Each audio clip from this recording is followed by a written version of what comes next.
Iman orang bisa stabil, iman antum naik turun. Kenapa? Baik, antum keluarkan kitab Sahih Al-Bukhari di jilid yang pertama. Namanya Kitabul Iman. Di situ ada 57 hadis yang bisa membantu antum dengan izin Allah menaikkan iman dan menjaga supaya tidak turun. Buka kitab Imam Al-Bukhari, namanya Al-Jami As-Sahih Al-Musnad Al-Mukhtasar min umuri Rasulullah sallallahu alaihi wasallam wa sunanihi wa ayyamihi, disingkat dengan Sahih Al-Bukhari. Jilid yang pertama, bab yang pertama, Kitabul Iman, ada 97 pembahasan, cari pembahasan pertama. Di situ ada 57 hadis. Pelajari dengan baik. Ya.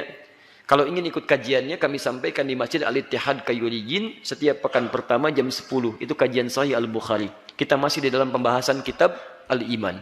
Singkatnya begini, di antara sekian hadis itu ada kalimat yang sangat menarik. Lihat kalimat nabinya. Al-imanu yazidu wa yantaqus. Iman itu kadang naik bertambah, kadang turun berkurang. Lihat rumusnya. Yazidu bitta'ah. Dia akan naik bertambah dengan banyak mengerjakan ketaatan. Jadi kalau teman-teman ingin menguat imannya, antum tingkatkan ketaatan kepada Allah. Bentuk ketaatan itu amal saleh. Orang lain salat fardu, antum tambah salat sunnah. Orang lain berjamaah di rumah, antum berjamaah di masjid. Orang lain baca 1 ayat, antum 10 ayat. Orang lain 10 ayat, antum 1 juz. Orang lain sedekah 1000, antum 100.000. Macam-macam, kumpulkan. Nanti akan terjadi suasana kenikmatan iman. Dulu, maaf, ketinggalan salat fardu, perasaan biasa. Sekarang, tertinggal salat sunnah, Anda bisa gelisah. Subuh 4.30, antum bangun jam 4:25, bisa nangis antum. Astagfirullah ya Allah, astagfirullah. Padahal adzan subuh aja belum. Kenapa Pak? Ketinggalan tahajud mah. Ya sudah, besok jangan begitu lagi Pak ya.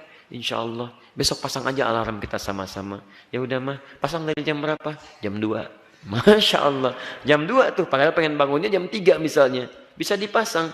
Bahkan 3 kali seperti kalian kita bahas kan. Jam 2:04, 2:30, 2:45. 2:04 matikan alarm untuk yang kedua. 2:02 matikan lagi. Yang ketiga baru merenung. Jam 3 bangun. Alhamdulillah. Siap-siap. Paham ya? Wa yantaqisu bil ma'siyah, dan akan menurun dengan mengerjakan maksiat. Jadi kalau seseorang berbuat maksiat, sadar atau tidak sadar, maaf ya, itu akan mengurangi motivasi imannya, sekaligus akan menurunkan amal solehnya.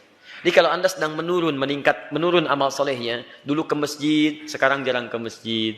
Maaf ya, dulu tahajud, sekarang jarang tahajud. Coba cek, mungkin ada maksiat yang pernah Anda kerjakan. Urusannya nggak jauh dari urusan dunia. Nggak jauh dari urusan dunia. Biasanya kalau sudah semakin lekat dengan dunia, itu akhiratnya semakin berkurang. Kalau mau bagus, jadikan dunia untuk kepentingan akhirat. Insya Allah Allah akan berkahi kehidupan kita. Ingat ya, ingat ini. Anda mengejar sholat, tidak akan mengurangi rezeki Anda. Rezeki kita itu sudah diatur. Jadi kalau Anda bisa mengerjakan perbuatan yang baik, kenapa pilih yang tidak baik? Tidak akan mengurangi rezeki Anda. Tidak akan mengurangi. Saya sering sampaikan rumus di Quran surah 53 misalnya ayat 48. Wa annahu wa agna wa aqna. Dia Allah akan menjadikan antum kaya atau cukup. Bahkan di surah Al-Fajr antum hafal ayatnya. Wa ammal insanu idza mabtalahu rabbuhu fa akramahu wa na'amahu fa yaqulu rabbi akraman. Wa amma idza mabtalahu fa qadara alaihi rizqahu fa yaqulu rabbi hanan. Lihat, pertama Allah tambah rezekinya. Lawan dari tambah apa? Bukan.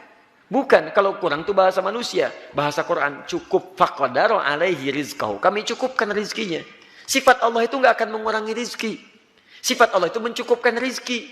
Yang menjadikan kurang itu antum yang tidak pernah merasa cukup dengan rizki yang Allah berikan. Kenapa tidak merasa cukup? Karena kurang dekat dengan Allah. Banyak maksiatnya, banyak dunianya. Itu yang menjadikan nggak pernah cukup. Kalau antum selalu merasa cukup, akan dibantu oleh Allah. Nyaman hidupnya. Makanya pada yang pertama, Rabbnya disebutkan.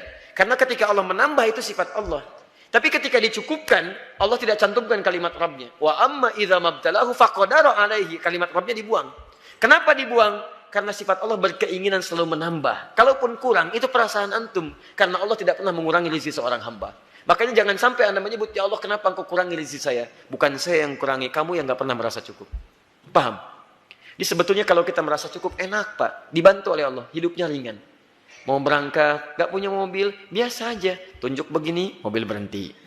Masya Allah, ringan dia.